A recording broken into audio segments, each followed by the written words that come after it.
राम हरे राम राम राम। प्रभु जी। हरे कृष्ण गुरु जी दंडवत प्रणाम। हरे कृष्ण गुरु जी। हरे कृष्ण हरे कृष्ण गुरु जी। हरे जी जाक जैसे कोई वो भेजेगा नहीं मैसेज करके डालेगा यहाँ में तो मैसेज करके भेजेगा कोई सब लोग नहीं मैं तो ग्रुप में आवाज को बंद कीजिए जरा। हरे कृष्णा लक्ष्मी जी आवाज बंद कीजिए, साउंड कम, साउंड म्यूट करो। ओके तो 50 सेकंड। ओम अज्ञानतिमिरान्धस्य ज्ञानाञ्जनशलाकया चक्षुरुन्मीलितं येन तस्मै श्रीगुरवे नमः। श्री कृष्ण चैतन्य मनोज श्री कृष्ण चैतन्य प्रभु नित्यानंद श्री अद्वैत गदाधर श्रीवासादि गौर भक्तवृंद। हरे कृष्णा कृष्ण कृष्ण हरे हरे हरे राम राम राम हरे। सब लोग साउंड को जरा बंद कीजिए, साउंड को जरा बंद कीजिए सारे बच्चों, साउंड को म्यूट कीजिए। ओके तो हम 15वां अध्याय के ऊपर चर्चा कर रहे थे, अगर आपको याद है तो। 15वें अध्याय का नाम है पुरुषोत्तम योग, जिसमें इस भौतिक संसार की तुलना अश्वत्थ वृक्ष से की गई है। तो ये अश्वत्थ वृक्ष कहाँ पर हमको दिखाई देगा? जो नदी में जो झाड़ की परछाई होती है, या उसको क्या कहते हैं हम हिंदी में? परछाई कहते हैं या कुछ शब्द है? प्रतिबिंब। प्रतिबिंब प्रतिबिंब प्रतिबिंब। हाँ, तो उस प्रतिबिंब को देखकर हम समझ सकते हैं कि ये कैसा वृक्ष है, जिसकी शाखाएं है वह ऊपर है, नहीं शाखाएं नीचे है और उसके जो मूल है वो ऊपर है। तो इस प्रकार का ये अश्वत्थ वृक्ष है। ओके, उसके बाद यहाँ पर बताया है कि उसके बाद हमने देखा कि इस संसार में 3 गुणों से ये पूरा भौतिक संसार को ये 3 गुण पोषित कर रहे हैं। उसके बाद हमने देखा कि कौन इस संसार को कैसे काटना है। कौन मुझे बताएगा? 2 चीजें मैंने बताई थी, अगर आपको याद होगा। कैसे हम इसको काट सकते हैं इस भौतिक संसार अभ्यास और वैराग्य की कुल्हाड़ी द्वारा, अभ्यास और वैराग्य की कुल्हाड़ी से। वैराग्य बराबर है, अभ्यास दृढ़ निश्चय है, दृढ़ता से काट सकते हैं। दृढ़ता मतलब क्या है? दृढ़ निश्चय कि कुछ भी हो मैं करूंगा, कुछ भी हो मैं करूंगी, तो इसको कहते हैं दृढ़ निश्चय। उसके बाद हमने देखा कि कौन व्यक्ति भगवान के धाम जा सकता है? निर्माण मोह युत संग दोषो अध्यात्म नित्या विनिवृत्त कामा द्वंद्वे विसर्गे सुख दुख सदने, है ना। तो इस तरीके से जो व्यक्ति है निर्माण मोह, जो मोह से मुक्त हुआ है ना। युत संग दोषा, जिसने इंद्रियों के ऊपर विजय प्राप्त की है। सुख दुख सदने, जो सुख दुख मान अपमान इनसे मुक्त है, वही व्यक्ति भगवत धाम जा सकता है। फिर हमने देखा ममई वांशा जीवलोके जीवभूत सनातन, कि ये जीवात्मा कहाँ से आए हैं, कौन है ये?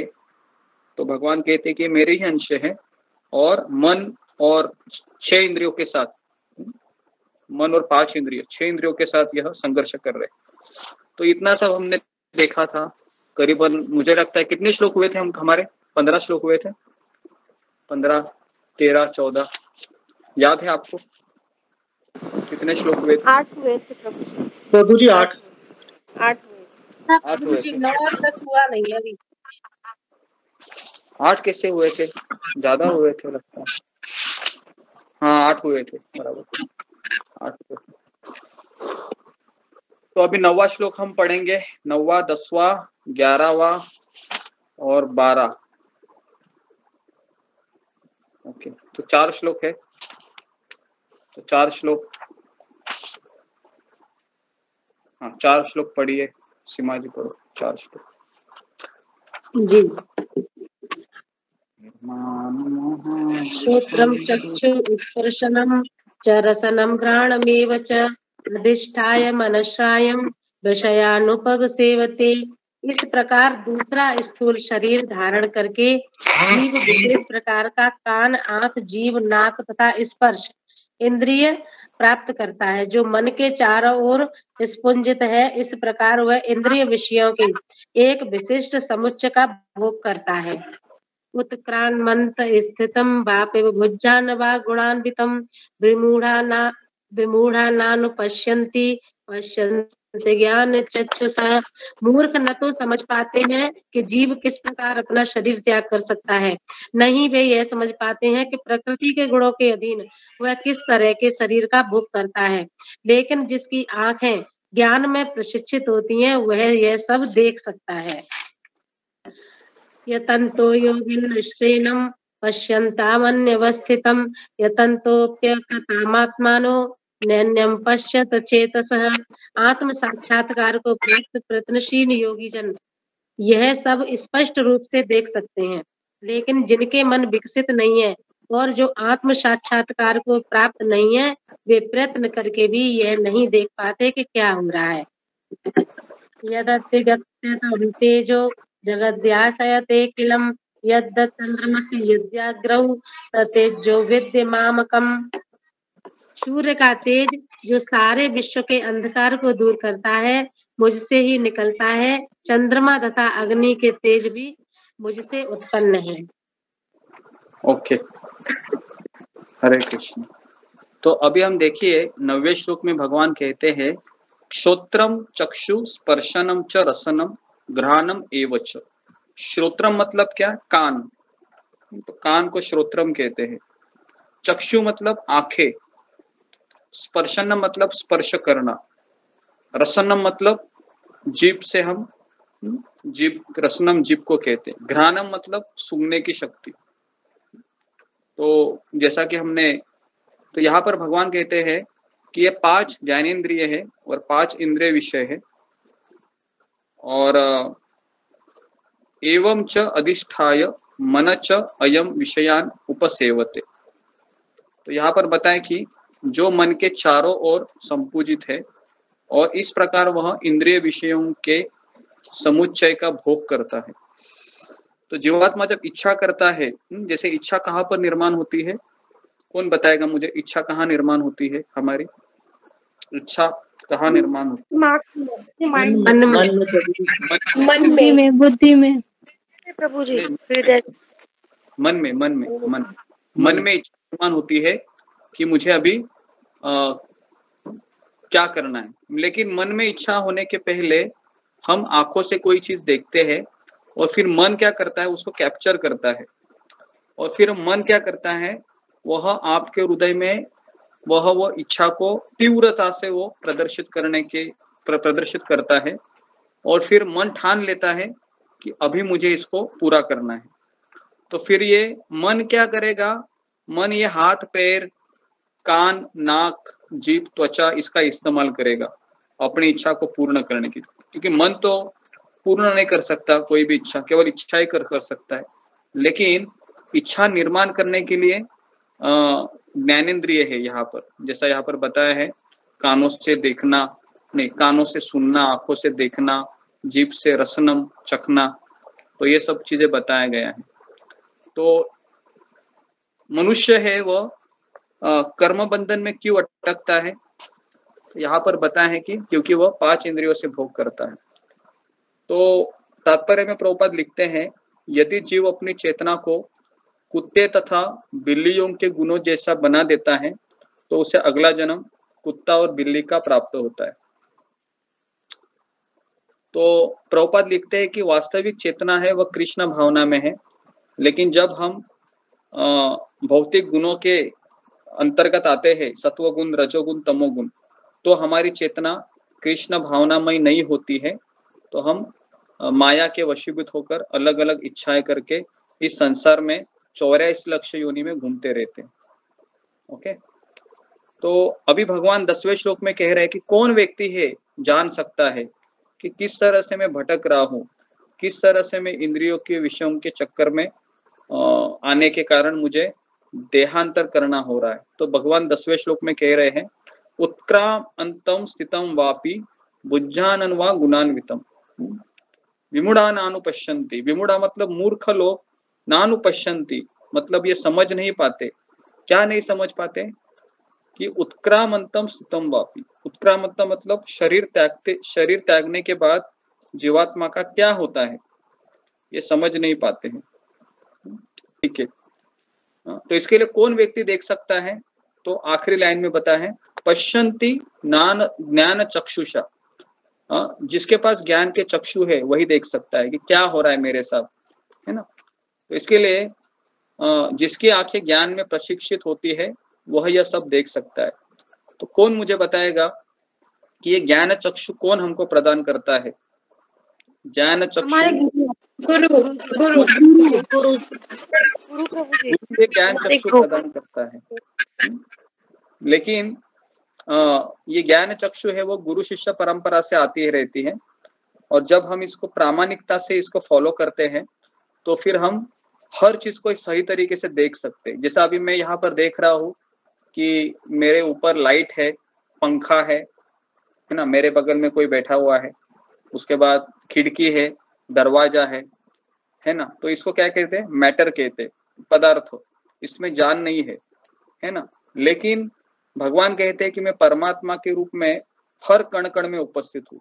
तो जब मैं शास्त्र की दृष्टि से देखता हूँ तो मुझे समझ में आता है कि टेबल, कुर्सी, सोफा, पंखा, लाइट, इसमें भी परमात्मा है, बराबर है ना।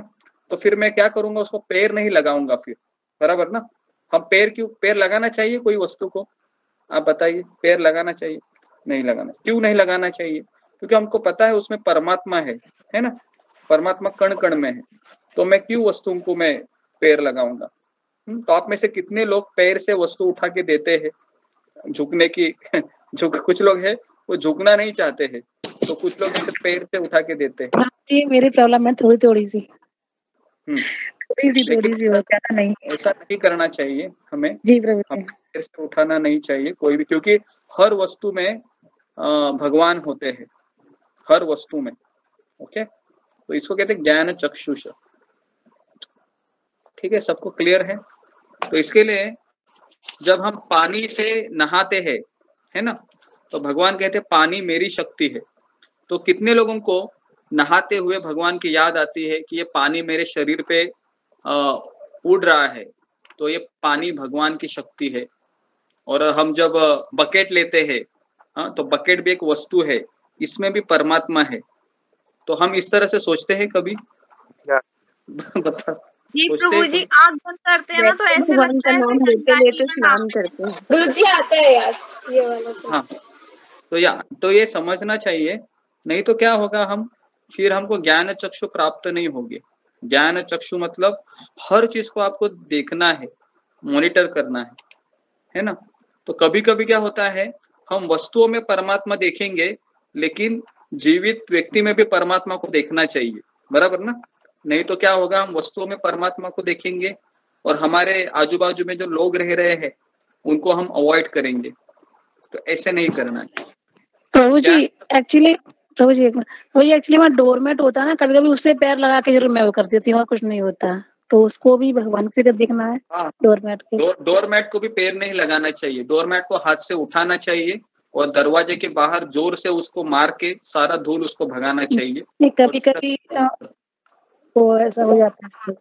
हाँ, ये एक चीज है। तो प्रभु जी पैर कहाँ से पोंछेंगे? पैर नहीं पोंछ सकते डोरमेट से। पैर पोंछना है, लेकिन साफ करते समय आप उसको उठाना है। ठीक है, पैर तो पोंछना है, साफ करते समय तो उठाते हैं, लेकिन कभी कभी गीला हो जाता है तो जल्दी जल्दी पैर से उधर ऐसे करके चल देते हैं।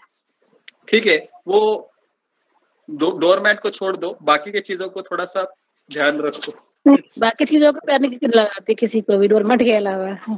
ओके, तो ये हो गया 10वां श्लोक। उसके बाद है अभी 11वां श्लोक। ओके, 11वां श्लोक में बताया है कि यतंत योगिन च एनम पश्यन्ति आत्मनि अवस्थितम यतंत अपि अकृत आत्मनः न एनम पश्यन्ति अचेतसा। तो यहाँ पर बताया है कि जो व्यक्ति आत्म साक्षात्कार को प्राप्त करने का चेष्टा करता है, जिसको योगी कहते हैं, अध्यात्मवादी, वही हर चीज को स्पष्ट रूप से देख सकता है। क्यों देख सकता है? कौन बताएगा? क्यों आत्म साक्षात्कार व्यक्ति देख सकता है हर चीज को? क्योंकि उसका मन है वो विकसित हुआ है।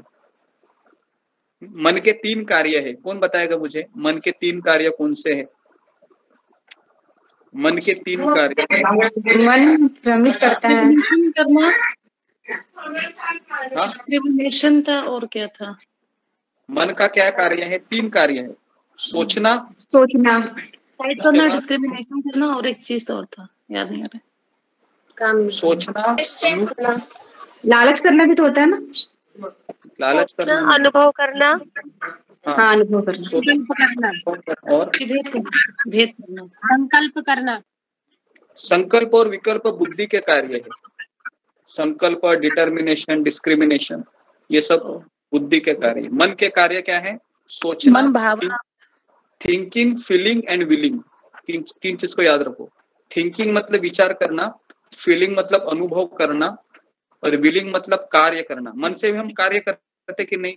अभी आप आंखें बंद करो, आपका मन कहाँ कहाँ जाएगा? देखो, गाड़ी में बैठेगा, ट्रेन में बैठेगा, ट्रेन से कहाँ कहाँ जाएगा, है ना? तो हम मन से भी हम कार्य कर सकते हैं। जैसे एक ब्राह्मण था, वो उसने सोचा कि आज मुझे भगवान को खीर बनानी है।